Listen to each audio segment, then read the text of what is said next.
Um dos aspectos mais importantes quando a gente vai estudar a origem da vida é entender como que as primeiras células surgiram.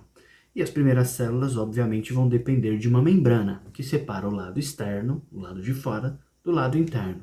Como que as membranas surgiram? Já parou para pensar nisso?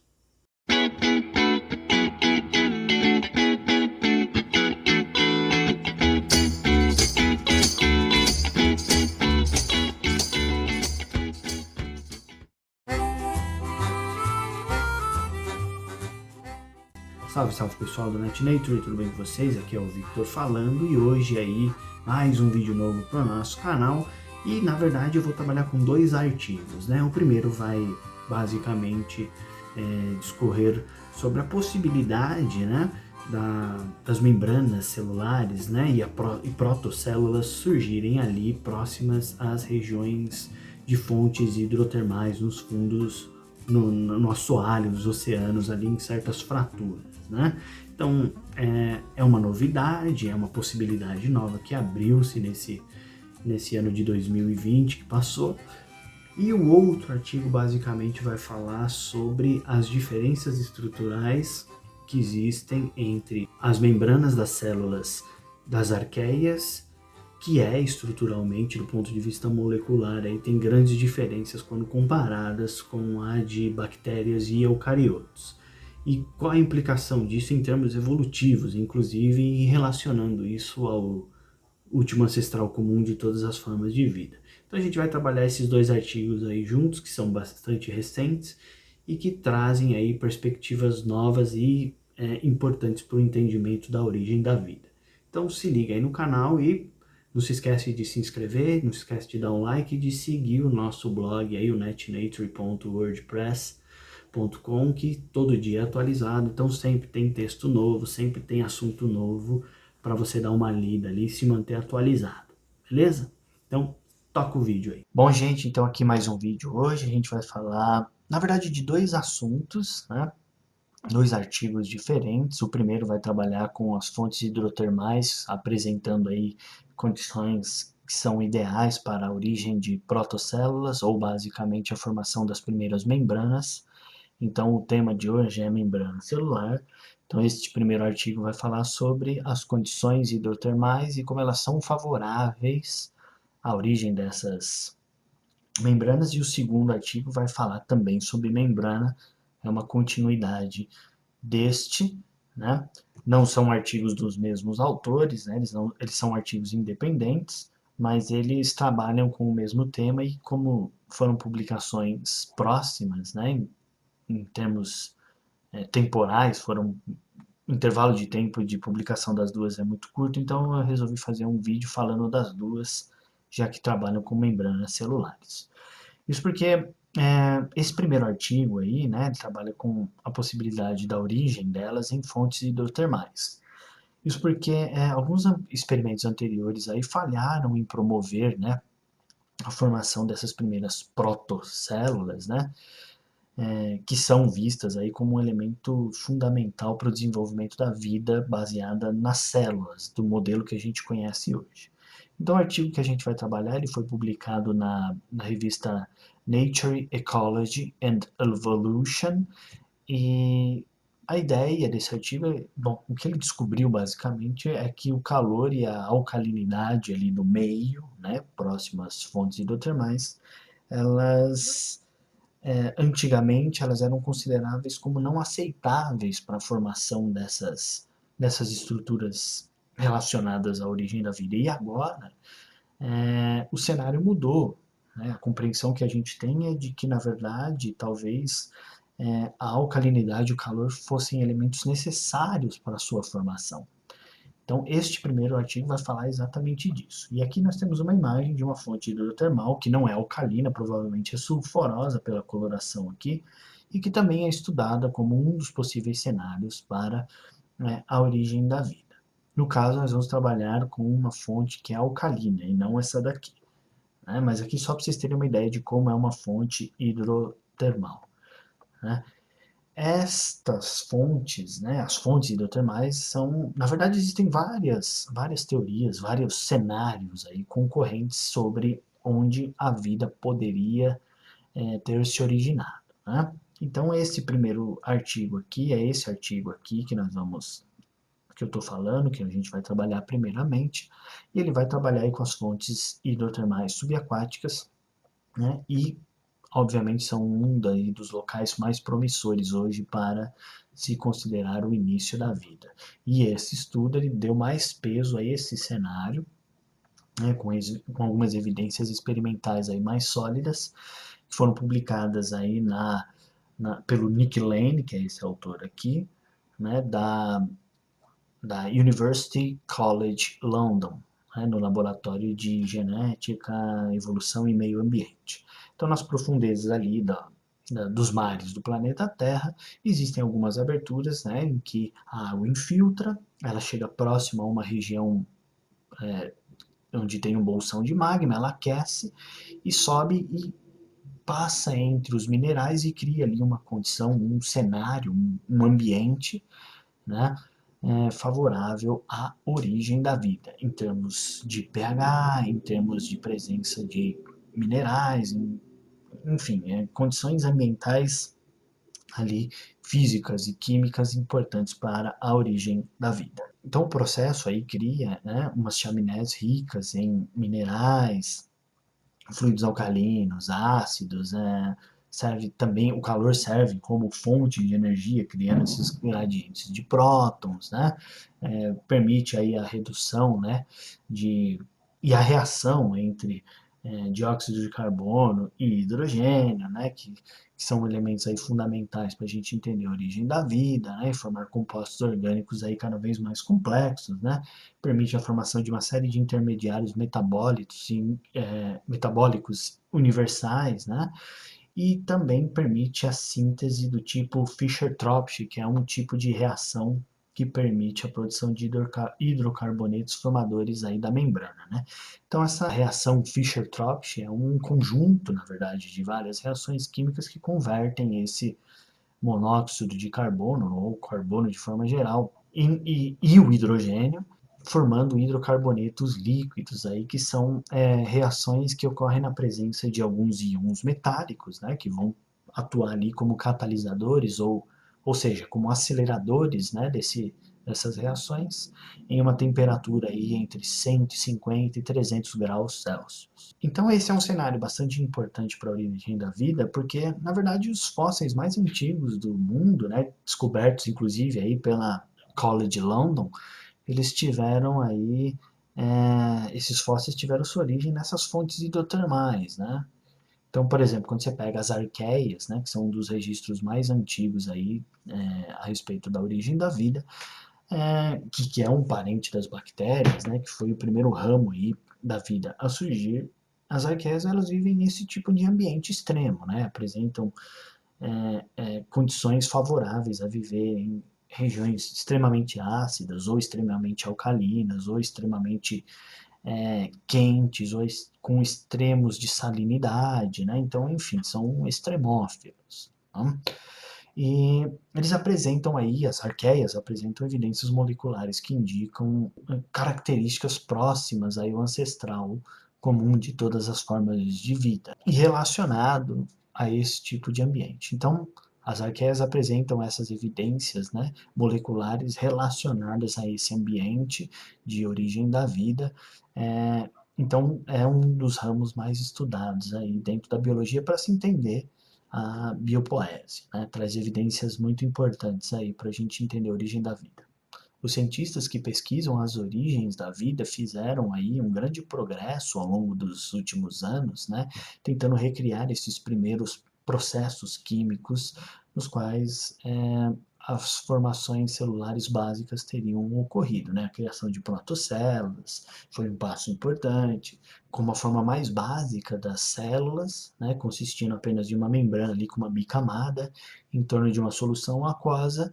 Então, na verdade, o que a gente está vendo a membrana ela é um cercadinho da célula, né? Então, quando a gente olha uma membrana assim, ó, tem uma bicamada lipídica, tá aqui, essa parte aqui de fora, que fica em contato com o meio extracelular, e essa parte de dentro que fica em contato com o meio intracelular, elas têm afinidade com a água, são estruturas hidrofílicas, né?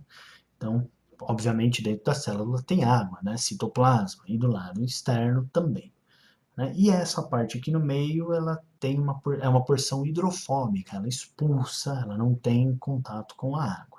Isso forma a membrana celular que a gente conhece aqui, né? Aqui tem uma bicamada esférica e aqui tem uma micela, que na verdade é formada por uma única camada de lipídios.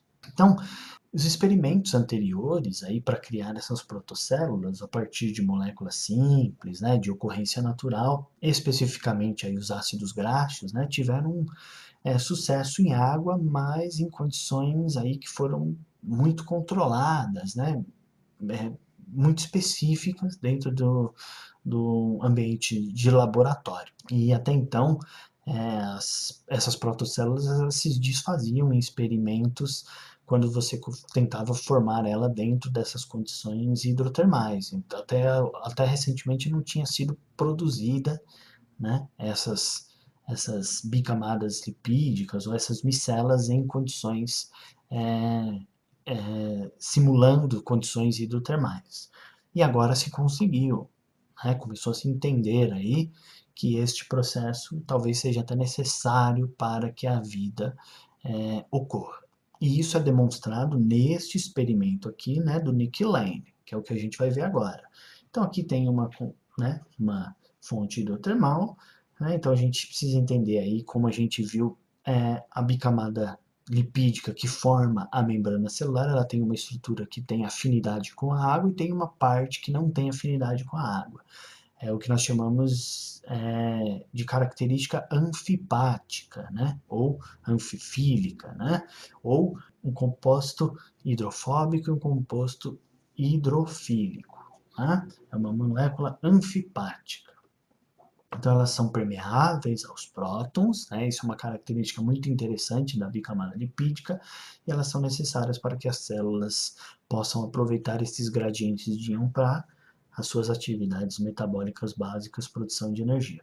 Então, esse artigo científico especificamente, ele testou a possibilidade dessas bicamadas lipídicas se formarem em ambiente com pH variado, né? E aqui tem as variações de pH e aqui a presença dessas bicamadas, ok? Uma bicamada simples com característica anfipática e com cadeia única pode aí se reunir para formar, né, gotículas e micelas ou bicamadas lipídicas em soluções aquosas, dependendo aí do pH, né, que é o que a gente está vendo aqui, e que foi produzido no experimento, né, evidentemente. Uma membrana com uma bicamada que confere essa característica, né, anfipática, e ela permite diluir-se aí, portanto, no meio aquoso, né? Ou seja, essas membranas compostas por essas bicamadas, elas facilitam um modelo de crescimento mais simples, né? Sendo capaz de incorporar, inclusive, novos lipídios, né, diretamente ali. Essa é uma característica muito interessante dessas membraninhas, né? Em princípio, as membranas desse tipo, elas são permeáveis a prótons, também são necessárias para que as células possam aproveitar esses gradientes de prótons, né, esses íons aí geológicos, sem que ela entre em colapso, né, para criar um equilíbrio aí e potencialmente acaba lançando aí luz sobre a grande divergência que a gente tem e que a gente enxerga também quando a gente compara bactérias e arqueias, né? Porque apesar de elas serem relacionadas, a estrutura molecular dessas membranas ela é distinta. E a gente vai ver isso daqui a pouco. Então a ideia é que as primeiras membranas celulares elas eram compostas dessa maneira, né? É bastante atraente do ponto de vista químico, do ponto de vista pré-biótico, e tem respaldo aí científico.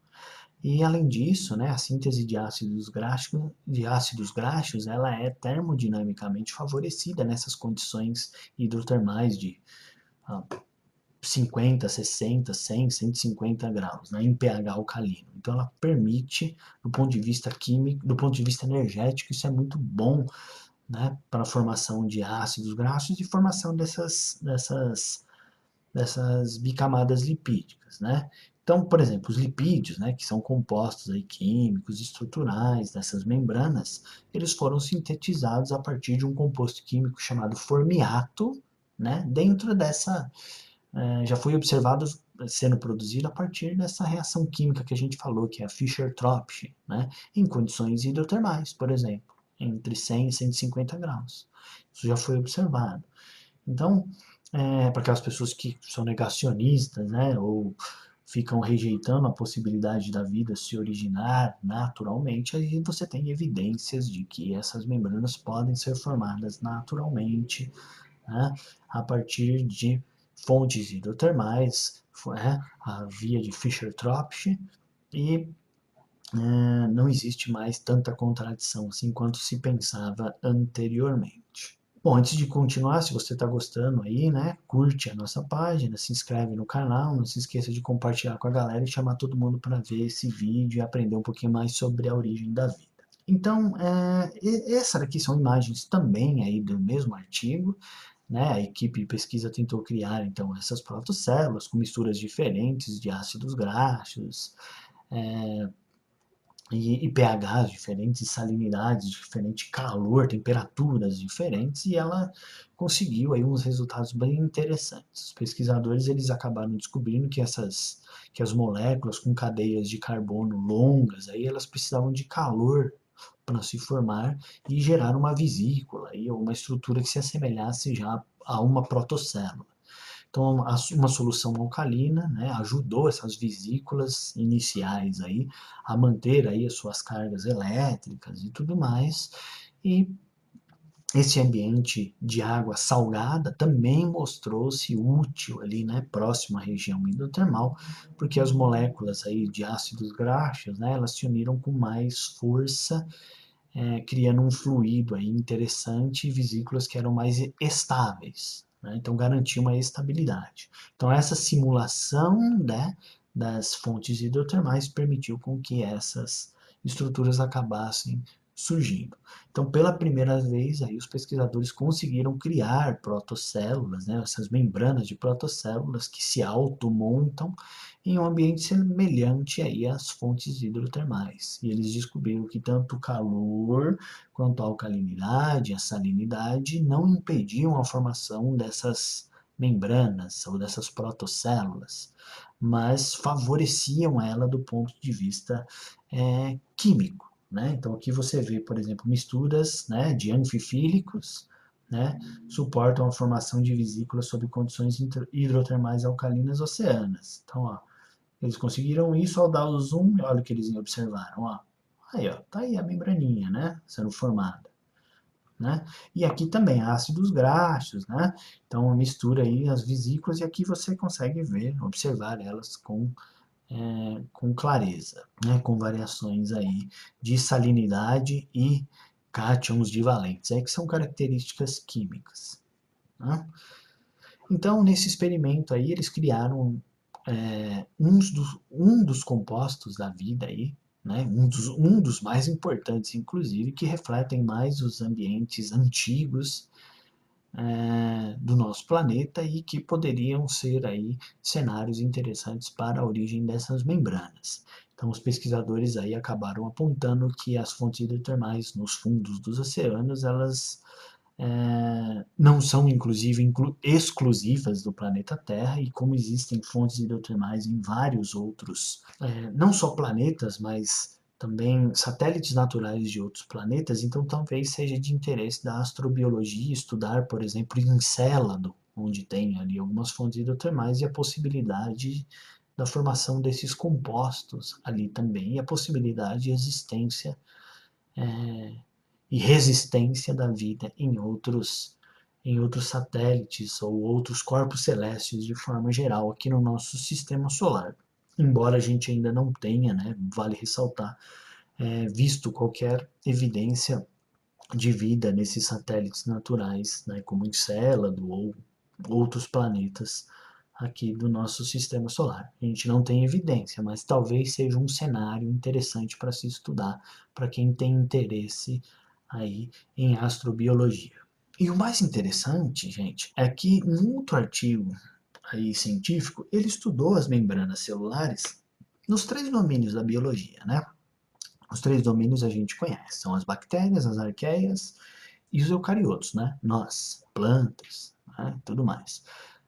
Então, bactérias e eucariotos, ou seja, nosso tipo celular e o tipo celular das bactérias, eles têm uma estrutura molecular, né, ali nos ácidos graxos, conectados a um glicerol, né, e eles têm uma estrutura molecular que a gente chama de G3P, né, um glicerol 3-fosfato, né, ligados aí entre si por um tipo de ligação química que nós chamamos de éster. Bom, enquanto que em arqueias, né, elas têm uma membrana que em vez de ter o ácido graxo, você tem uma substância química chamada isoprenóide, tá bom? E essas ligações, né, do glicerol com fosfato, elas ocorrem não pela ligação éster, mas pela ligação éter. Por isso que ela é chamada de ligação G1P. Então, bactérias e nós, eucariotos, temos ligação G3P. E arqueias têm G1P. Só que aí cria uma contradição, né? Porque como é que pode, se os eucariotos eles surgem e eles são muito mais próximos evolutivamente das arqueias, por que que a membrana celular dos eucariotos é mais parecida com a das bactérias do que a das arqueias? A não ser que existam algumas bactérias que tenham é, é, uma membrana celular que seja mista, né? Tenha dos dois grupos, tanto de bactérias nela mesma, né, quanto aquelas que são características das arqueias. Então foi isso que um estudo do próximo artigo se focou, né? Então tá aqui, ó, as bactérias e eucariotos, né, têm ácidos graxos ligados pelo glicerol 3-fosfato, ou G3P, que é conectado, né, através de ligação éster. Então aqui está o nosso glicerol, aqui está uma ligação éster, né, o fosfato está aqui, e aqui está o nosso ácido graxo ali esticadinho, né? E aí, isso para bactérias e eucariotos. Para as arqueias é diferente. Primeiro, aqui embaixo você tem uma ligação que ela é éter, não éster. Olha a diferença, né? E aqui, ó, você tem um isoprenóide. É uma característica diferente. Tá bom? Tanto é que quando você olha uma membrana de uma bactéria ou de um eucarioto, ela é uma bicamada lipídica, né? Essa parte aqui e essa parte aqui são as partes hidrofílicas, com afinidade pela água. E aqui dentro, hidrofóbica. No caso das arqueias, olha como elas são, ó. Ela não é necessariamente uma bicamada, elas são conectadas, né? Elas ganham essa conformação estrutural molecular, né? E aí está a nossa contradição. Se nós, eucariotos, né, esse ramo aqui grandão, estamos aqui, ó, em metazoários, né, nós animais, né, nós descendemos do LECA, Last Eukaryotic Common Ancestor. Então, nós somos mais próximos evolutivamente às arqueias, né? Mas a nossa estrutura molecular da membrana é mais próxima à de bactérias. Então, aí existiria uma contradição, exceto se existir uma bactéria que tenha uma membrana mista, né? Tanto essa conformação estrutural na sua membrana e esta. Pois foi exatamente isso que este artigo aqui encontrou, né? Eles encontraram num superfilo aí de bactérias chamado FCB, que está aqui, ó, que é o conjunto de bactérias Fibrobacteries, Chlorobi e Bacteroidetes, né? Aqui dentro encontraram aí algumas bactérias que têm os dois tipos moleculares aí de membrana, né? Então, arqueias, olha ela aqui inteira, fechada, né? E algumas mistas, e outra aqui, né? Aqui no caso, como que é das bactérias. Então, nós estamos aqui, ó, cadê onde nós estamos? Em Animalia, né? E aqui, nós estamos aqui em eucariotos, com esse tipo de membrana. Então, algumas bactérias do grupo FCB, né, elas apresentam características mistas. Então, no começo, essa diferença de composição de membrana lipídica, ela foi sugerida como tendo aparecido no início da evolução da vida microbiana, né, do último ancestral comum de toda a vida, o LUCA. Mas a natureza da membrana lipídica do LUCA e sua subsequente diferenciação em bactérias e arqueias ainda permanece desconhecida. Então, alguns estudos aí chegaram a propor que LUCA, né, o Last Universal Common Ancestor, não seria um elemento celular, né, não seria uma entidade celular ainda, né, ou seja, sem uma membrana lipídica. E aí você tem outros estudos que vão sugerir aí que a membrana de Luca existia de fato uma membrana e ela era formada por ácidos graxos e isoprenóides, seria dupla aí, né?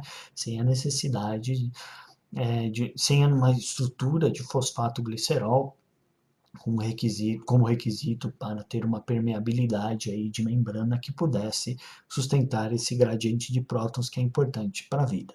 Então a hipótese aí mais parcimoniosa hoje, né, pode ser de que o Luca tinha uma membrana lipídica que a gente chama de heteroquiral, ou seja, composta tanto pelo G1P quanto pelo G3P. Seria uma membrana mista. Então, ali você tinha tanto ácidos graxos quanto isoprenóides e posteriormente, mais tarde, se diferenciou em membranas arqueanas e bacterianas, resultando aí em divisões lipídicas, né?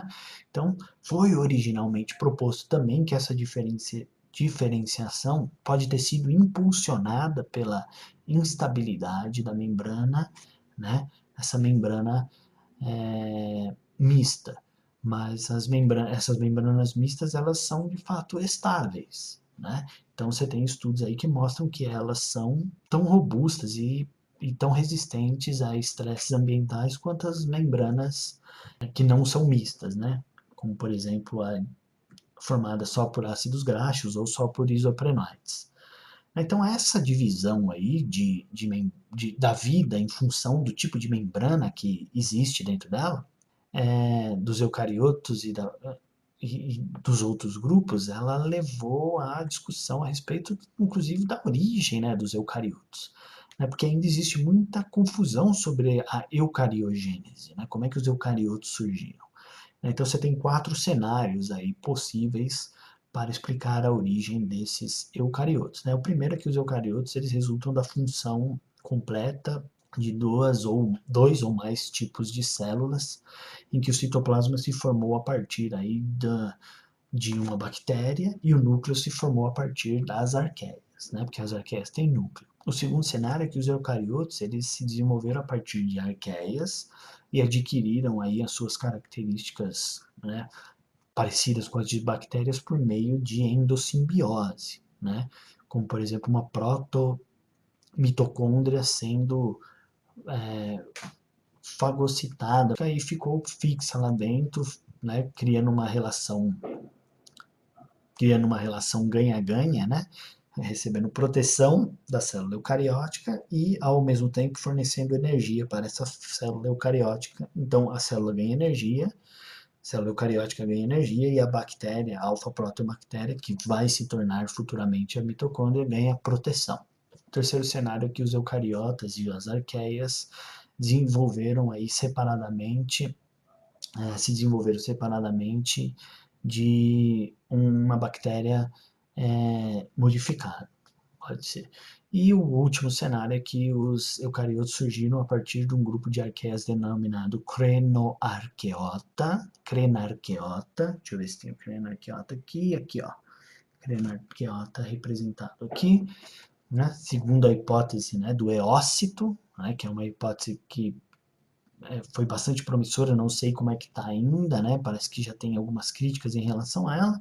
Então, com base aí, né, na descoberta de que as formas dos ribossomos dos Crenarchaeota e dos eucariotos são semelhantes do ponto de vista estrutural, são mais semelhantes entre si do que o de bactérias, por exemplo, sugeriu-se, inclusive, formar um grupo chamado Euriarchaeota. Então, tem essa semelhança aí também. Né?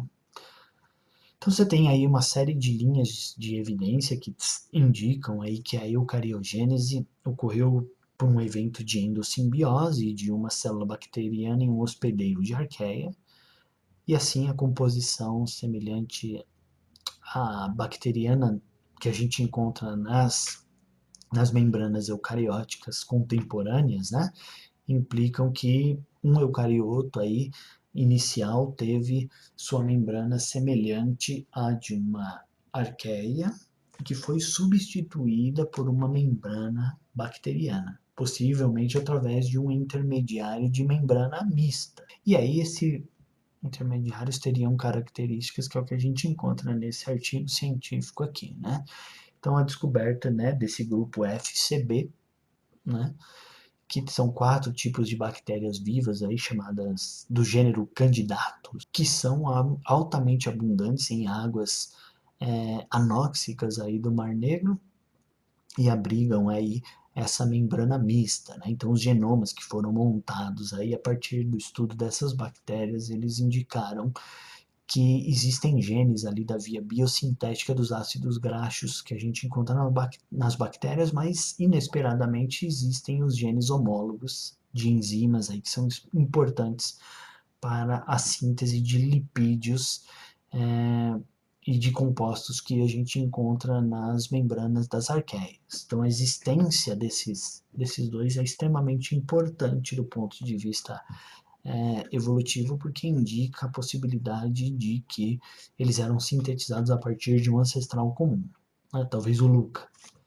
Então a existência desse tipo de micro-organismo com membrana mista dá peso à hipótese de que esses grupos arqueanos também sintetizavam membranas mistas, talvez lá no passado. Né? Então, consequentemente, esse gênero Candidatus aí, né, que é estudado nesse artigo, que vocês estão vendo aí, eles parecem ser a chave aí para a nossa compreensão de quando ocorreu essa divisão de membranas entre os domínios da biologia moderna, né? Bactérias, eucariotos e arqueias. Então, essas membranas mistas, elas podem indicar aí um resquício evolutivo dessa característica do Luca, né? Que ainda é um ancestral hipotético, mas pode ser uma evidência muito grande, né?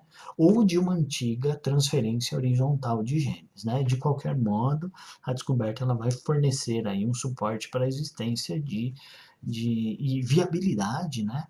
Potencial de membranas mistas em ambientes naturais ao longo aí de um grande período da história evolutiva da vida no planeta Terra. Então, em resumo aí, essas 4 bactérias do grupo FCB, né, do gênero Candidatus, elas codificam um conjunto completo aí de genes para a síntese de fosfolipídios e isoprenoides ligados a éter.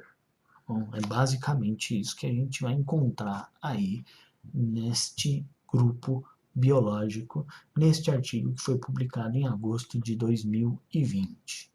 O mais interessante é que quando os genes codificadores relacionados à síntese de membrana arqueana, que são os genes que sintetizam enzimas do tipo sintase, eles foram previamente expressos já em uma Escherichia coli, né, em um experimento com Escherichia coli, e fizeram a Escherichia coli formar membranas mistas, né, tanto com a estrutura G3P quanto a estrutura G1P, que é a estrutura das arqueias. Então, e manteve essa estabilidade normal, funcionou tranquilamente. Então, é uma característica aí bastante interessante para se estudar a origem dessas estruturas, dessas membranas, e entender como é que elas se comportaram ao longo da evolução desses grupos, desses 3 domínios da biologia. Bom, gente, espero que vocês tenham gostado do vídeo de hoje. Foi um pouco pesado, mas eu tentei deixar do jeito mais didático possível. Espero que vocês tenham gostado. Não se esquece de se inscrever no canal, não se esquece de dar um like, visita o nosso blog que está atualizado aí todos os dias. E a gente se vê no próximo vídeo. Falou, até mais.